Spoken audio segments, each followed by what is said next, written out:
भारत माता की। आप सभी को नमस्कार, राम राम। मेवाड़, मालवा और गुजरात की संस्कृतियों की त्रिवेणी बेणेश्वर धाम की पवित्र भूमि को मैं नमन करता हूं। कुछ समय पहले मैंने मावजी महाराज का स्मरण करते हुए गारंटी दी थी कि जादूगर का जादू नहीं चलेगा। वागड़ ने, राजस्थान ने मोदी की वाणी का मान रखा। इसके लिए आप सभी का मैं सिर झुका करके वंदन करता हूं। महाराणा प्रताप, बंसिया भील और गोविंद गुरु के शौर्य की ये भूमि आज शक्तिशाली भारत के लिए मजबूत सरकार का प्रण ले रही है। चारों तरफ मैं राजस्थान में जहां जहां गया हूं, हिंदुस्तान के जिस जिस कोने में पहुंचा हूं अब तक, चारों तरफ एक ही बात गूंज रही है। फिर एक बार, फिर एक बार, फिर एक बार। भाई और बहनों, पूरे वागड़ से भाजपा का रिश्ता बहुत पुराना है। यहां की वीर धरा ने हमेशा भाजपा पर अपना विश्वास जताया है। आज की वैश्विक परिस्थितियों में पूरे वागड़ का भाजपा के साथ रहना ये बहुत जरूरी है। आज भारत में स्थिर सरकार का, मजबूत सरकार का होना भी बहुत जरूरी है। एक ऐसी सरकार जो सरहदों की रक्षा कर सके और जरूरत पड़े तो पाताल में भी खोजकर दुश्मनों का सफाया कर सके। एक ऐसी सरकार जो देश की महिला,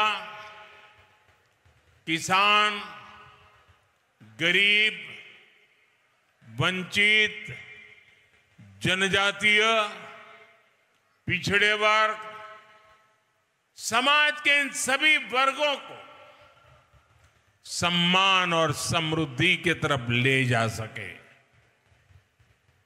एक ऐसी सरकार जो युवाओं के सपनों को समझे और उनके लिए नीतियां बनाए।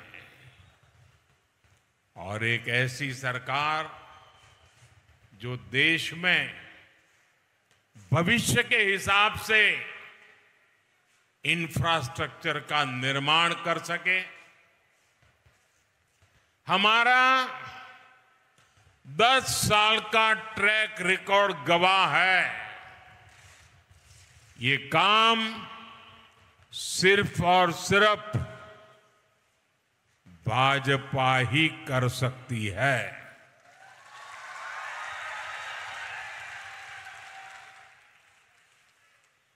और कोई कर सकता है क्या? और किसी पर भरोसा कर सकते हैं क्या? और लोग यहां वोट मांगने के लिए निकले हैं, उनको पूछो तो भाई, इतना बड़ा देश, एक नाम तो बताओ, हम किसको सुपुर्द करें? बताओ, कोई नाम बता सकते हैं क्या? कोई नाम बता सकते हैं क्या? क्या आप ऐसे जिसका नाम ही नहीं है, पहचान नहीं है, पुराना कोई रिकॉर्ड का अता पता नहीं है, क्या उसको इतना बड़ा देश दे सकते हैं क्या? क्या आपके सपनों को उनके भरोसे छोड़ सकते हैं क्या? क्या आपके बच्चों के भविष्य को उनके हवाले कर सकते हैं क्या? ये मोदी है, जिसको आप जानते हैं ना, जानते हैं ना। 23 साल से हो गए, 13 साल गुजरात में भी ये डूंगरपुर बांसवाड़ा के लोगों ने तो मुझे बहुत निकट से देखा है। और मैं तो आपके लिए एक प्रकार से घर का ही हूं।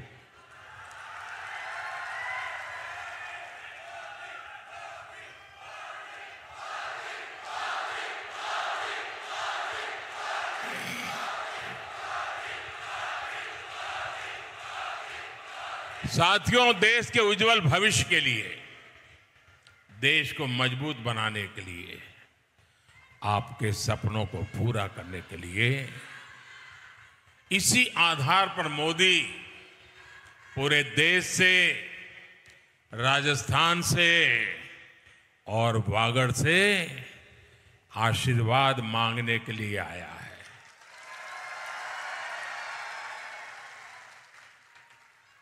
भाइयों और बहनों, भाजपा सबका साथ, सबका विकास, सुशासन का एक उम्दा मंत्र लेकर के समर्पण भाव से काम कर रही है। बांसवाड़ा और डूंगरपुर के जिन 3 लाख परिवारों को पक्के घर मिले हैं, उनमें से बड़ी संख्या में हमारे आदिवासी परिवार है। आप मुझे बताइए भाइयों, 10 साल में 2 जिले में 3 लाख पक्के घर, ये काम छोटा है क्या? छोटा है क्या? गरीबों की चिंता की कि न की? आदिवासियों की चिंता की या न की? यहां बांसवाड़ा में 4.25 लाख से अधिक परिवारों तक नल से जल पहुंचा है। जब नल से जल आता है ना, तो माताएं बहनें आशीर्वाद किसको देगी? माताएं बहनें आशीर्वाद किसको देगी? और माताओं बहनों के आशीर्वाद जिस पर होते हैं, जीवन में उसको कोई तकलीफ होती है क्या? यही मेरा सौभाग्य है कि माताओं बहनों का मुझे भरपूर आशीर्वाद मिल रहा है। बांसवाड़ा और डूंगरपुर की 5 लाख से अधिक बहनों को सस्ते गैस सिलेंडर वाली उज्ज्वला गैस मिली है। अगर रोज खाना पकाना हो, धुएं से जिंदगी गुजारनी हो, और जब धुएं में कोई माँ खाना पकाती है ना, तो एक दिन में उसके शरीर में 400 सिगारेट का धुआं जाता है। 400 सिगारेट का धुआं। उस मां की चिंता कौन करेगा? उस मां की चिंता कौन करेगा? ये बेटा करेगा। और इसीलिए गैस के चूल्हे दिए। कोरोना के समय हमने मुफ्त राशन की योजना शुरू की थी। दुनिया भर में बहुत बड़ा संकट आया था, लेकिन संकट में मुझे सबसे पहली याद मेरे आदिवासी भाई बहनों की आई, मेरे गरीब परिवारों की आई, मेरे दलित, मेरे वंचित, मेरे पिछड़ों की याद आई। और मुझ पर दबाव था, कोरोना के समय के अखबार निकाल के देख लीजिए। ये कांग्रेस में बैठे हुए बड़े बड़े अपने आप को ज्ञानी मानते हैं, दुनिया भर के जो अर्थशास्त्री हैं मुझ पर दबाव डालते थे कि रुपये दो, उद्योग वालों को रुपये दो, अलग अलग काम करने में, वरना बहुत बड़ा तूफान मच जाएगा, अर्थतंत्र खत्म हो जाएगा, लोगों की नौकरियां चली जाएगी, लोग भूखा मरेंगे। मैंने उनकी एक बात नहीं सुनी। किसी भी धनी आदमी को मैंने 1 रुपया नहीं दिया। अगर मैंने दिया तो गरीब को मुफ्त राशन दिया।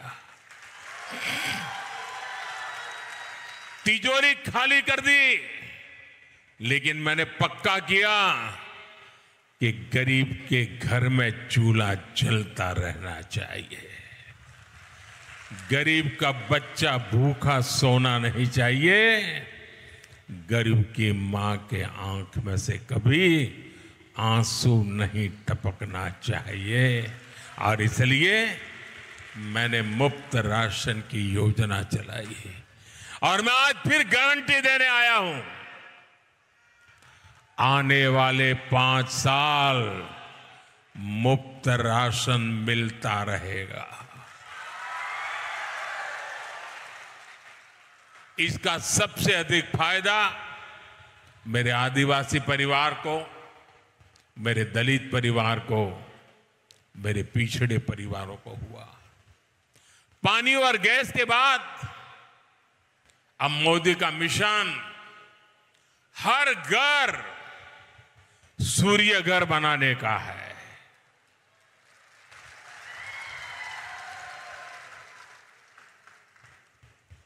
मेरी कोशिश है आपका बिजली का बिल 0 हो जाए,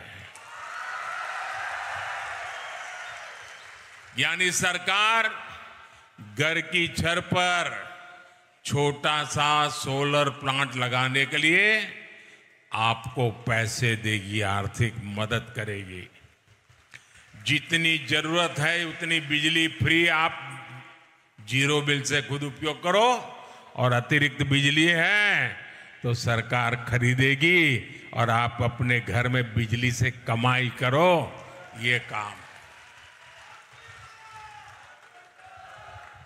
मोदी हर बार कोई न कोई नया काम आप ही की सेवा के लिए करता है, आपकी मजबूती के लिए करता है, क्योंकि मुझे मेरा देश मजबूत बनाने के लिए हर परिवार को मजबूत बनाना है।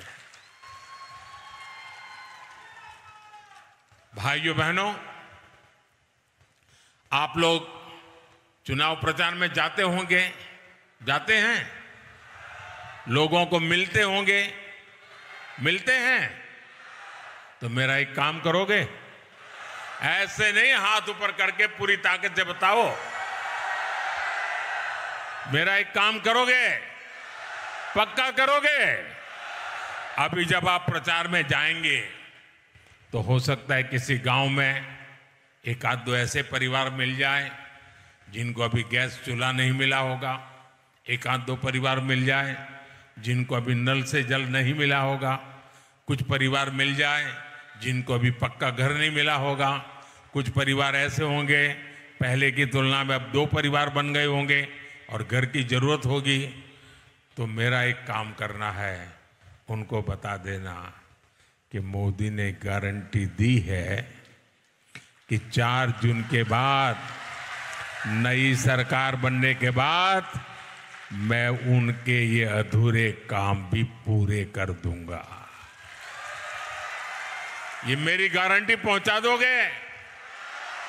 जो भी सुविधाएं मिलने के लिए वो पात्र हैं और अब तक अगर पहुंची नहीं, कुछ लोग छूट गए हैं, तो मोदी उनकी भी गारंटी लेता है। साथियों, आप में से जो लोग भी मेहनत करते होंगे, नौकरी करते होंगे, कमाते होंगे, आपके परिवार में बुजुर्ग होंगे, बूढ़े माँ बाप होंगे, नाना नानी हो सकते हैं, चाचा चाची हो सकते हैं। अब आप इतना काम करते हैं तो आपका मन रहता है कि भाई कमाई का कुछ पैसा बच्चों के भविष्य के लिए लगाएं। लेकिन परिवार में बुजुर्ग माँ बाप है, उनको और कोई खर्चा नहीं होता है, लेकिन कोई बीमारी आ जाए तो दवाई का खर्चा तो हो ही जाता है। और वो उम्र भी ऐसी होती है कि दवाई का खर्चा होना ही होना होता है। मैं आप सबको कहना चाहता हूं, ये जो दवाई का, इलाज का बोझ आप पर है ना, जैसे वो आपके माता पिता है, वैसे ही वो मेरे माता पिता भी है। और इसलिए आज आपके माता पिता का खर्च दवाई का आप उठाते हैं ना, 70 साल की ऊपर के आपके परिवार के बुजुर्गों की इलाज का खर्चा अब ये आपका बेटा उठाएगा। और इसलिए भाजपा ने ऐलान किया है कि 70 वर्ष की ऊपर के आयु के सभी बुजुर्गों को, चाहे वो गरीब हो, मध्यम वर्ग हो, उच्च वर्ग, कोई भी, हिंदुस्तान का कोई भी 70 साल से ऊपर का बुजुर्ग होगा, उनका इलाज मुफ्त किया जाएगा। सरकार उसका जिम्मा लेगी।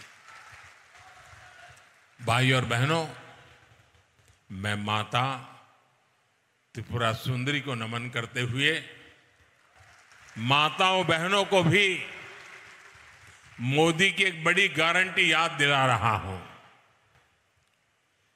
लखपति दीदी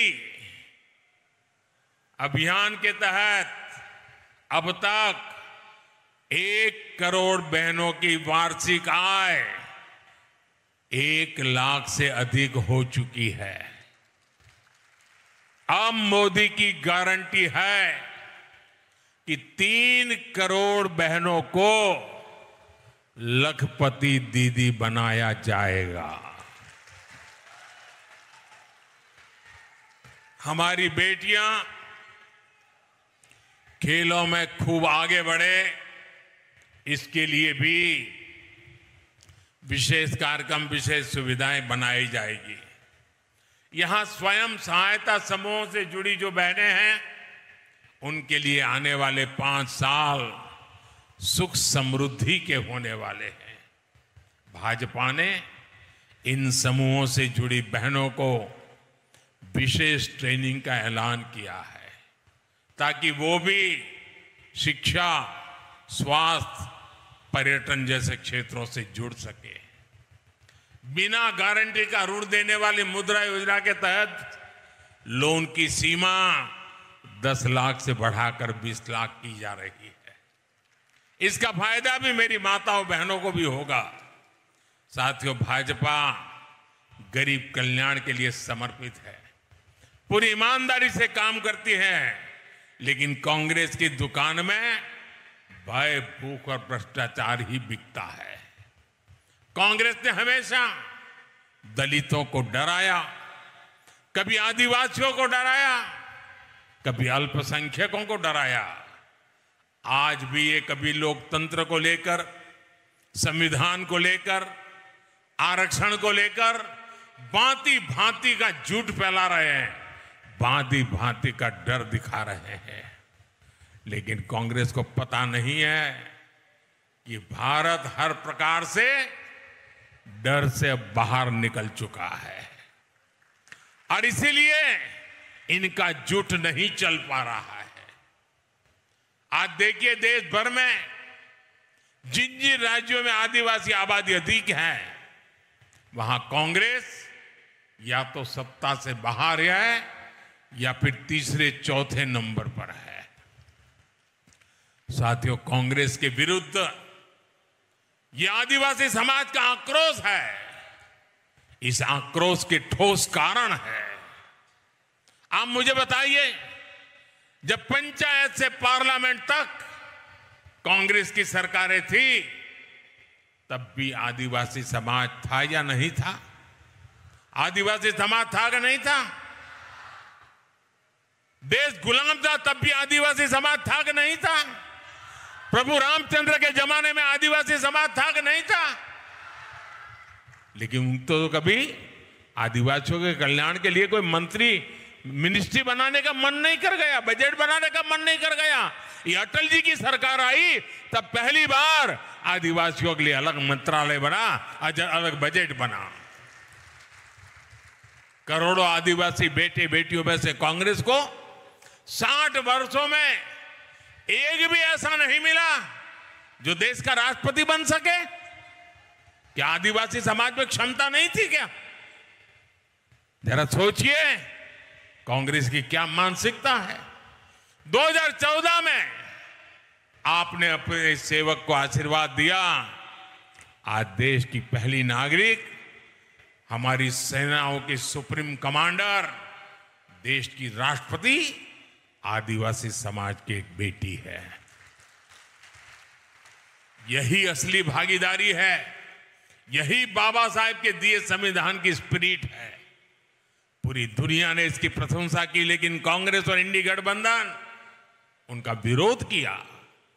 साथियों, ये भाजपा ही है जिसे स्वतंत्रता आंदोलन में आदिवासी समाज की भूमिका को स्वीकार, उनके लिए समर्पित म्यूजियम बनवाए हैं।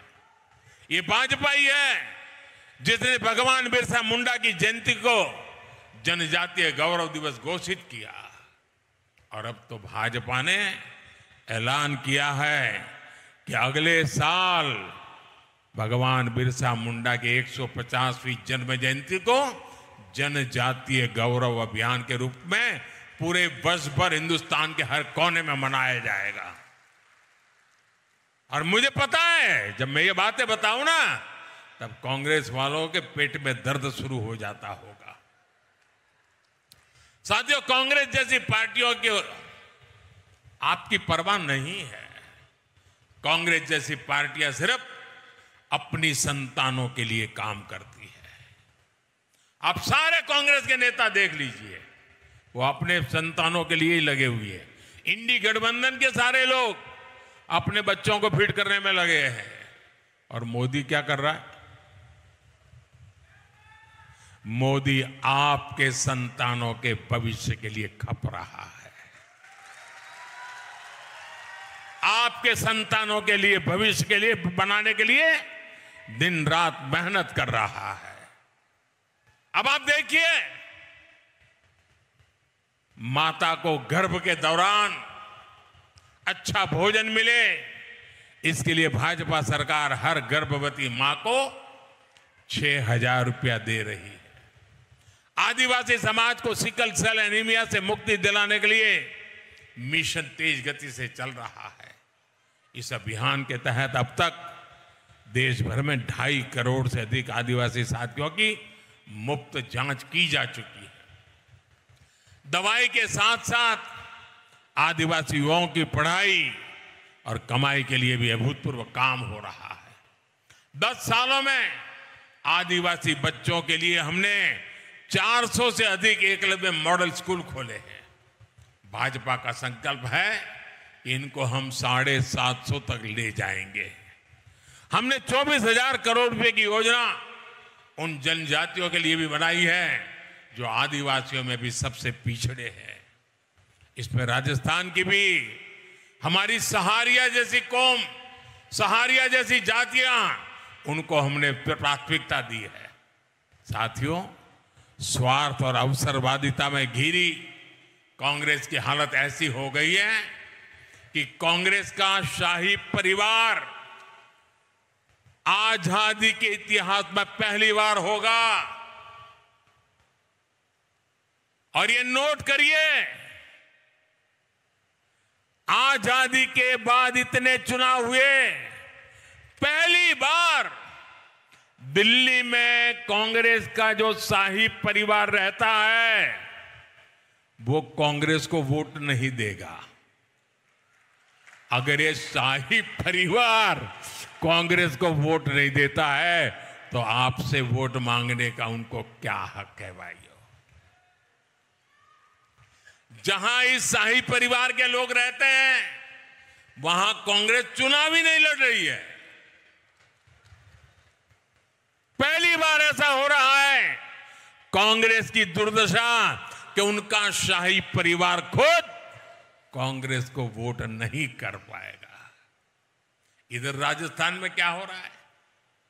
हमारे यहां कांग्रेस के नेता घर घर जाकर के क्या कह रहे हैं? कांग्रेस को वोट मत दो।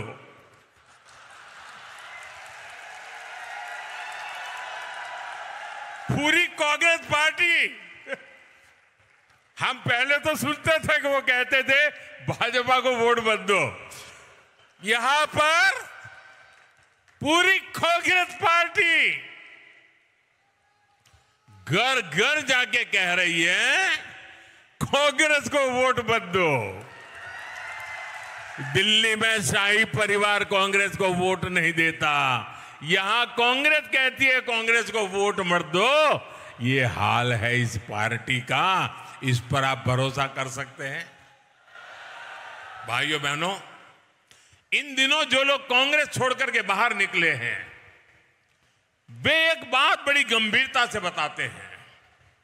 वो सारे लोग कह रहे हैं कि कांग्रेस अब कांग्रेस नहीं रही है। अब कांग्रेस अर्बन नक्सलों के कब्जे में चली गई है। कांग्रेस अब वामपंथियों के चंगुल में फंसी हुई है। तो हमारे एक मित्र ने उनको पूछा कि आप ये कैसे कहते हैं? तो उन्होंने कहा उनका मैनिफेस्टो देख लीजिए, इस बार का कांग्रेस का मैनिफेस्टो देख लीजिए।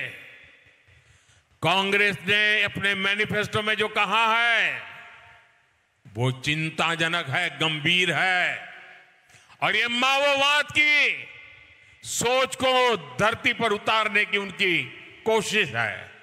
उन्होंने कहा है कि अगर कांग्रेस की सरकार बनेगी तो हरेक की प्रॉपर्टी का सर्वे किया जाएगा।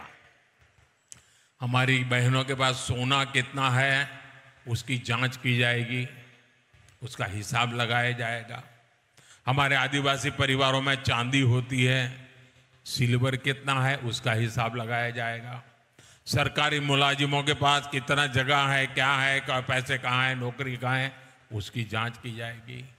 इतना ही नहीं, आगे क्या कहा है?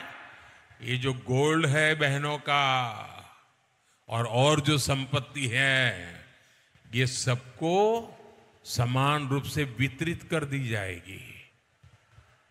क्या ये आपको मंजूर है? क्या आपकी संपत्ति सरकार को हटने का अधिकार है? क्या आपकी संपत्ति को, आपने मेहनत करके कमाई हुई संपत्ति को सरकार को ऐंठने का अधिकार है? क्या उस संपत्ति को मेरी माताओं बहनों की जिंदगी में सोना वो सिर्फ शो करने के लिए नहीं होता है, उसके स्वाभिमान से जुड़ा हुआ है। उसका मंगलसूत्र वो एक सोने का कीमत का मुद्दा नहीं है, उसके जीवन के सपनों से जुड़ा हुआ है। तुम उसे छीनने की बात कर रहे हो अपने मैनिफेस्टो में। गोल्ड ले लेंगे, सबको वितरित कर देंगे। और पहले जब उनकी सरकार थी उन्होंने कहा था कि देश की संपत्ति पर पहला अधिकार मुसलमानों का है। इसका मतलब ये संपत्ति इकट्ठी करके किसको बांटेंगे? जिनके ज्यादा बच्चे हैं उनको बांटेंगे। घुसपैठियों को बांटेंगे। क्या आपकी मेहनत की कमाई का पैसा घुसपैठियों को दिया जाएगा? आपको मंजूर है? ये कांग्रेस का मैनिफेस्टो कह रहा है कि वो माताओं बहनों का सोने का हिसाब करेंगे, उसकी जड़ती करेंगे, जानकारी लेंगे और फिर उस संपत्ति को बांट देंगे। और उनको बांटेंगे जिनको मनमोहन सिंह जी की सरकार ने कहा था कि संपत्ति पर पहला अधिकार मुसलमानों का है। भाइयों बहनों, ये अर्बन नक्सल की सोच, मेरी माताओं बहनों, ये आपका मंगलसूत्र भी बचने नहीं देंगे, यहां तक जाएंगे मैं कहने आया हूं। साथियों, कांग्रेस में भ्रष्टाचार ही शिष्टाचार है, ये तो वागड़ के लोग अच्छी तरह जानते हैं। कांग्रेस के शासनकाल में युवाओं के सपनों के साथ खिलवाड़ किया गया। अब कांग्रेस के पेपर लीक माफिया पर भी हमारे भजनलाल जी पूरी ताकत से लगे हैं और उनको ठिकाने लगा करके रहेंगे। केंद्र सरकार ने भी इसके लिए एक कड़ा कानून बनाया है। अब इनको यह भी मालूम नहीं है, पार्लियामेंट में बैठते हैं, पेपर लीक का कानून बन चुका है, अबे घूमते फिरते हैं हम कानून बनाएंगे। ये कानून युवाओं को धोखा देने वालों को कड़ी सजा दिलाएगा और ये मोदी की गारंटी है। साथियों, कांग्रेस ने वागड़ इलाके को भी सड़क, रेल और दूसरी कनेक्टिविटी से हमेशा वंचित रखा। आपको ऐसी सुविधाएं देना ये मोदी की गारंटी है। हमने रतलाम डूंगरपुर रेल लाइन को वाया बांसवाड़ा से जोड़ने का काम शुरू करवाया। इस काम को भी कांग्रेस ने बरसों तक लटका कर रखा था। उदयपुर, बांसवाड़ा और डूंगरपुर को शामला जी गुजरात के साथ जोड़ने वाले नेशनल हाईवे से भी बहुत फायदा हो रहा है। उदयपुर में कनेक्टिविटी सुधारने के बहुत सारे काम हो रहे हैं, इसमें हाईवे, रेलवे के कई प्रोजेक्ट शामिल है। बांसवाड़ा में पावर प्लांट भी बन रहा है। 4 जून के बाद ऐसे हर काम को तेजी से पूरा किया जाएगा। साथियों, बीते साल में बहुत कुछ हुआ है, लेकिन अभी हमें विकसित भारत बनाने के लिए बहुत कुछ करना है। मोदी का मिशन है 24/7 फॉर 2047। मैं आपको भी इस मिशन से जुड़ने के लिए आमंत्रित कर रहा हूं और इसके लिए 26 अप्रैल को भारी मतदान जरूरी है। बांसवाड़ा से हमारे साथी भाई महेंद्र मालवीय, उदयपुर से मन्नालाल रावत संसद पहुंचेंगे तो मोदी के मिशन को मजबूत करेंगे। और हां, आपको बागीदोरा उपचुनाव में भाजपा प्रत्याशी सुभाष तमोलिया जी को भी अपना प्रचंड समर्थन देना है। आप घर घर जाना और सबको कहना मतदान अवश्य करें। कहेंगे?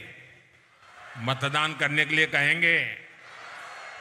अब मुझे बताइए, हमें लोकसभा भी जीतनी है, ये असेंबली का चुनाव भी जीतना है, लेकिन ये जीतना है तो क्या करना पड़ेगा? क्या करना पड़ेगा? ज्यादा से ज्यादा मतदान करना पड़ेगा। करेंगे? मतदान करने के लिए जाएं तो गांव में, बूथ में एक पूरा उत्सव का वातावरण बनाइए। गाने गाते गाते सब माताएं बहनें वोट करने के लिए जाए, सामूहिक रूप से जाए। देखिए, एक माहौल बन जाएगा, लोकतंत्र का उत्सव बन जाएगा। और दूसरा काम, हर किसी का एक ही संकल्प होना चाहिए, हम हमारा पोलिंग बूथ जीत के रहेंगे। हमारा पोलिंग बूथ हम हारेंगे नहीं। हमारे पोलिंग बूथ में हम भाजपा का झंडा झुकने नहीं देंगे। इसकी चिंता करेंगे? पक्का करेंगे? अच्छा, मेरा एक काम करेंगे? क्यों ठंडे हो गए? ये मालवीय जी के लिए कहा तो सबने कहा हाँ करेंगे। अब मैं कह रहा हूं मेरा काम करेंगे तो ठंडे पड़ गए। जरा हाथ ऊपर करके बताइए, मेरा काम करेंगे? पक्का करेंगे? अच्छा, एक काम करना, घर घर जाना और हर घर में जो भी बुजुर्ग हो उनको कहना, अपने मोदी भाई बांसवाड़ा आए थे और मोदी भाई ने आपको राम राम कहा है। मेरा राम राम पहुंचा देंगे, हर परिवार को मेरा राम राम पहुंचा देंगे। बोले भारत माता की, भारत माता की, भारत माता की। बहुत बहुत धन्यवाद।